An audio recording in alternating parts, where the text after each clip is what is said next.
Everyone, आज हम ऋण पत्रों का निर्गमन के बारे में पढ़ेंगे। इससे पूर्व वीडियो में मैंने आपको ऋण पत्रों के बारे में बताया था। आज हम देखते हैं कि अंश और ऋण पत्र में क्या अंतर है, difference between shares and debentures.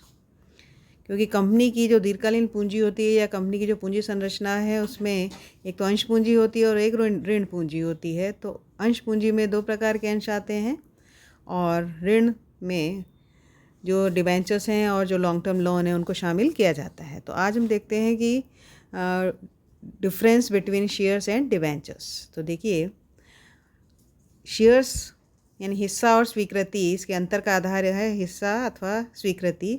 तो अंश कंपनी की पूंजी का हिस्सा होते हैं, जबकि ऋण पत्र ऋण की स्वीकृति होती है। अंश जो खरीदते हैं वो कंपनी के अंशधारक कहलाते हैं, तो उनकी स्थिति अंशधारक की होती है। और जो ऋण पत्र कंपनी के लिए खरीदते हैं वो ऋण पत्रधारी कहलाते हैं, डिबेंचर होल्डर्स कहलाते हैं। अंशधारियों को कंपनी का स्वामी माना जाता है, यानी इक्विटी शेयर होल्डर्स जो होते हैं वो कंपनी के स्वामी होते हैं, लेकिन ऋण पत्रधारी जो हैं वो कंपनी के ऋणदाता होते हैं। उनको कंपनी पर स्वामित्व प्राप्त नहीं होता है या उनको वोटिंग पावर भी नहीं होता है। इक्विटी शेयर होल्डर्स को कंपनी में वोटिंग पावर दिया जाता है, जबकि डिबेंचर होल्डर्स को कोई वोटिंग पावर नहीं होता है। अंशों पर कंपनी जब लाभ होता है तो लाभांश देती है, लेकिन ऋण पत्रों पर जो ब्याज है वो लाभ हो या हानि दोनों ही स्थिति में कंपनी द्वारा दिया जाता है। कंपनी का समापन अगर होता है तो ऋण पत्रों का भुगतान करने के बाद अगर कुछ बचता है तो वो अंशधारियों को या अंशों पर मिलता है, लेकिन ऋण पत्रधारियों को अंशधारियों से पहले उनकी पूंजी का उनका ऋण कंपनी के द्वारा चुकाया जाता है। तो ये अंतर है अंश और ऋण पत्र में। अब बात करते हैं कि इश्यू ऑफ डिबेंचर्स, ऋण पत्रों का निर्गमन किस तरीके से किया जाता है। तो भारतीय कंपनी अधिनियम 2013 की धारा 179 के अनुसार संचालक मंडल ऋण पत्र निर्गमित करके पूंजी में वृद्धि कर सकते हैं, लेकिन कंपनी अधिनियम की धारा 180 के अनुसार यदि वर्तमान में जारी किए जाने वाले ऋण पत्र और पूर्व में जो ऋण पत्र जारी किए गए हैं या जो ऋण कंपनी के द्वारा लिए गए हैं, यदि वे कंपनी की पेड अप शेयर कैपिटल और फ्री रिजर्व के टोटल से अधिक हैं, तो नए अंशों के निर्गमन से पूर्व कंपनी के बोर्ड ऑफ डायरेक्टर्स को शेयर होल्डर्स की एक मीटिंग बुलानी होगी और उसमें इसकी स्वीकृति लेनी होगी। क्योंकि अगर कंपनी की पेड अप कैपिटल और फ्री रिजर्व कम है और कंपनी ऋण पूंजी और ले रही है, तो उसके लिए अंशधारियों की सभा में इसकी स्वीकृति लेना ज़रूरी है। ऋण पत्रों का निर्गमन उसी तरीके से होता है जिस तरीके से अंशों का निर्गमन होता है, यानी कंपनी अंशों के निर्गमन के लिए प्रविवरण जारी करती है, उसी तरीके से ऋण पत्रों का निर्गमन भी प्रविवरण जारी करके ही किया जाता है। ऋण पत्रों पर भी प्राय आवेदन पर, आवंटन पर और याचनाओं के रूप में जो इंस्टॉलमेंट हैं उसके रूप में भुगतान प्राप्त किया जाता है। प्रोसीजर वही है जो कंपनी के अंशों के निर्गमन का है। कंपनी अधिनियम 2013 के सेक्शन 56(4)(d) के अनुसार कंपनी को ऋण पत्रों के आवंटन की तिथि में 6 माह के भीतर ही ऋण पत्र प्रमाण पत्र जारी करना आवश्यक है। यानी कंपनी के जो डिबेंचर होल्डर्स हैं, जो कंपनी के ऋण पत्र खरीद रहे हैं, उनको कंपनी डिबेंचर सर्टिफिकेट दे, ये ज़रूरी है विदिन 6 मंथ। और कंपनी अधिनियम 2013 के सेक्शन 52 और 53 के जो नियम है वो ऋण पत्रों के निर्गमन पर लागू नहीं होते, यानी ऋण पत्रों के निर्गमन पर देय बट्टा व प्रीमियम पर कोई प्रतिबंध नहीं है। जबकि अंशों का निर्गमन अब कोई भी कंपनी डिस्काउंट पर नहीं कर सकती है, ये हम पूर्व में देख चुके हैं। और अगर प्रीमियम पर इशू करती है तो प्रीमियम के लिए भी प्रतिबंध है कि उनको किसी निश्चित काम है उन्हीं में लिया जा सकता है।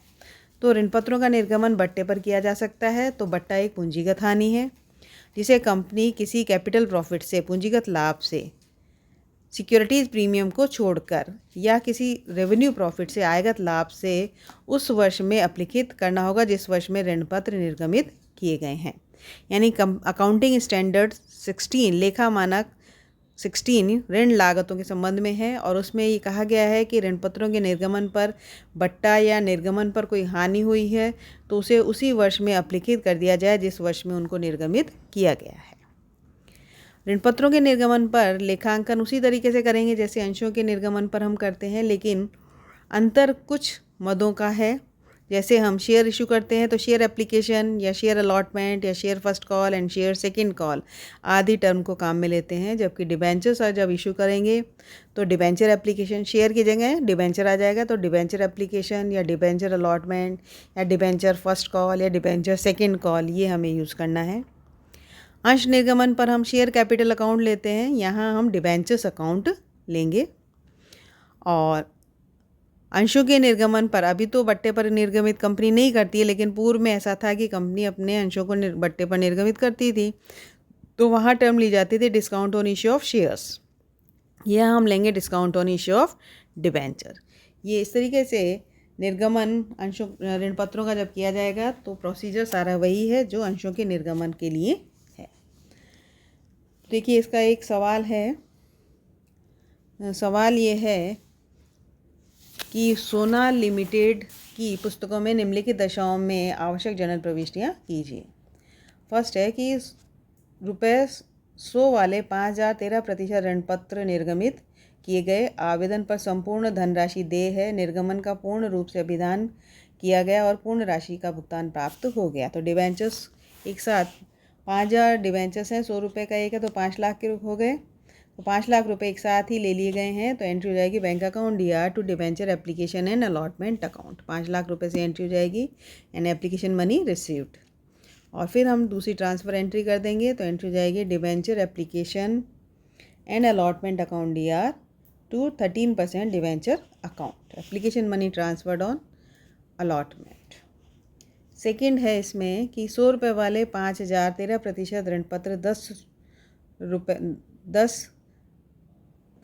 ऋण पत्र प्रीमियम पर निर्गमित किए गए, जो इस प्रकार दिए थे: ₹25 आवेदन पर, ₹35 आवंटन पर प्रीमियम सहित और शेष राशि मांग पर। 100 ऋण पत्रों के एक धारक ने आवंटन तथा मांग राशि का भुगतान नहीं किया, शेष समस्त देय राशि प्राप्त हो गई। तो कंपनी वही ₹100 वाले 5,000 डिबेंचर्स इशू कर रही है और ₹25 पर शेयर के पर डिबेंचर एप्लीकेशन मनी कॉल की गई है, तो एंट्री हो जाएगी bank account DR to debenture application account. 5,000 को 25 से मल्टीप्लाई करेंगे तो 1,25,000 रुपये हो जाएंगे। फिर अलॉटमेंट के से पहले ये ट्रांसफ़र एंट्री हो जाएगी debenture application account DR to 13% debenture account 1,25,000, application money transferred on allotment. अब ₹35 पर डिबेंचर के हिसाब से अलॉटमेंट ड्यू करना है, जिसमें ₹10 पर डिबेंचर प्रीमियम है, तो एंट्री हो जाएगी debenture allotment account DR to 13% debenture account और 2 सिक्योरिटीज़ प्रीमियम अकाउंट। तो 1,25,000 तो 13% डिबेंचर अकाउंट में आ जाएंगे और ₹10 पर डिबेंचर के हिसाब से जो प्रीमियम है वो ₹50,000 सिक्योरिटीज़ प्रीमियम अकाउंट में जाएंगे। और नरेशन हो जाएगा allotment money due on 5,000 debentures at the rate of ₹35 including premium. अब इसमें 100 डिबेंचर्स के एक होल्डर ने अलॉटमेंट और कॉल मनी का भुगतान नहीं किया है, तो 100 डिबेंचर्स पर ₹35 के हिसाब से ₹3,500 नहीं आएंगे, तो एंट्री हो जाएगी bank account DR to debenture allotment account, allotment money received on 4,900 debentures. अब first and final call due करनी है, तो फर्स्ट एंड फाइनल कॉल जब ड्यू करेंगे तो वो कॉल जो होगी वो हमें first and final call due करनी है।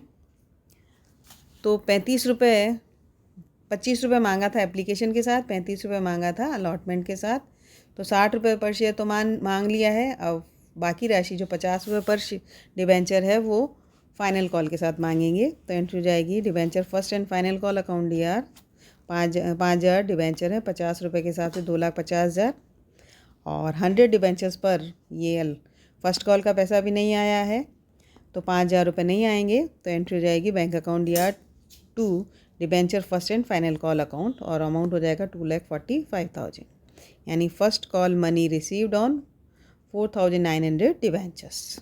तरीके से हमें एंट्रीज वैसे ही करनी है जैसे हम इश्यू ऑफ शेयर्स के बारे में करते हैं। इसी में थर्ड पॉइंट थर्ड पॉइंट है कि 1000 रुपये वाले 513% ऋण पत्रों का 950 रुपये प्रति ऋण पत्र की दर से निर्गमन किया गया, यानी इनको डिस्काउंट पर इश्यू किया गया है। जो इस प्रकार दे थे 300 रुपये आवेदन पर, 500 रुपये आवंटन पर तथा शेष मांग पर। सोहन ने, जिसके पास 10 ऋण पत्र थे, मांग राशि का भुगतान नहीं किया, और मोहन ने, जिसके पास 200 ऋण पत्र थे, आवंटन राशि के साथ अपने ऋण पत्रों पर शेष पूर्ण राशि का भुगतान कर दिया। तो सबसे पहले हम 300 रुपीज़ पर डिबेंचर के हिसाब से 500 डिबेंचर्स पर एप्लीकेशन मनी रिसीव्ड करेंगे। तो एंट्री हो जाएगी bank account DR to debenture application account 1,50,000। फिर उसके बाद इसको हम ट्रांसफ़र करेंगे तो एंट्री हो जाएगी debenture application account DR to 13% debenture account 1,50,000 से। अब सेकेंड एंट्री जो अलॉटमेंट ड्यू करने की है उसमें एक हमें डिबेंचर्स जो 500 डिबेंचर्स इशू किए हैं और उन पर अलॉटमेंट का पैसा 500 रुपये पर डिबेंचर के हिसाब से आना है, और इसको 50 रुपये पर डिबेंचर डिस्काउंट पर इनको इशू किया गया है। तो हम फर्स्ट एंट्री करेंगे debenture allotment account DR। 500 debentures हैं और 500 डिबेंचर्स पर 500 रुपीज़ पर डिबेंचर के हिसाब से 2,50,000 रुपये हो गए, और 50 रुपये पर डिबेंचर डिस्काउंट है। तो एंट्री हो जाएगी discount on issue of debenture 25,000 और 13% debentures 2,75,000। Allotment money due on 500 debentures and discount at the rate of ₹50 taken into account. 2,75,000 से एंट्री हो गई। अब अलॉटमेंट का पैसा आएगा जिसमें एक डिबेंचर होल्डर ऐसा है जिसके पास 10 ऋण पत्र हैं, मांग राशि का भुगतान उसने नहीं किया है, और मोहन ने, जिसके पास 200 ऋण पत्र हैं, आवंटन राशि के साथ ही शेष मांग राशि का भी भुगतान कर दिया है। तो देखिए bank account DR to debenture allotment 2,50,000 रुपये डिबेंचर अलॉटमेंट के आ गए, और एक डिबेंचर होल्डर जिसके पास 200 डिबेंचर हैं, अब बाकी जो पैसा मांगना है वो 1,950 में से 800 तो मांग चुके हैं, 150 रुपये पर डिबेंचर फाइनल कॉल पर मांगा जाएगा। तो 150 रुपये पर डिबेंचर के हिसाब से 200 डिबेंचर पर 30,000 रुपये एडवांस में प्राप्त हो गए हैं। तो एंट्री हो जाएगी debentures calls in advance account 30,000, और बैंक अकाउंट में आ जाएगा 2,80,000। अब 500 डिबेंचर्स हैं, उन पर 150 पर डिबेंचर के हिसाब से हमें first and final call due करना है। तो एंट्री हो जाएगी debenture first and final call account DR to 13% debenture account 75,000 rupees से एंट्री हो जाएगी। अब 75,000 रुपीज़ में से 30,000 तो कॉल्स इन एडवांस के पहले ही रिसीव हो चुके हैं। तो एंट्री हो जाएगी debentures calls in advance account DR 30,000। अब एक डिबेंचर होल्डर जिसके पास 10 डिबेंचर हैं उसने 150 रुपीज़ पर डिबेंचर के हिसाब से 1,500 रुपये का भुगतान नहीं किया है। तो बाकी जो बचा 75,000 हमने ड्यू किया था, उसमें से 30,000 एडवांस आ गया था, बाकी 45,000 आना था, लेकिन एक डिबेंचर होल्डर से 1,500 रुपये प्राप्त नहीं हुए। तो बैंक अकाउंट में हम लिखेंगे 43,500। तो bank account DR 43,500 to debenture first and final call account, और अमाउंट हो जाएगा 73,500, यानी call received in advance adjusted and the balance received except for 10 debentures, यानी 10 डिबेंचर जिसके पास थे उसने कॉल मनी भुगतान नहीं की। तो इस तरीके से हम एंट्रीज जो करेंगे डिबेंचर इशू करने पर, ये एंट्रीज वैसे ही है जैसे हमने अंशों के निर्गमन के संबंध में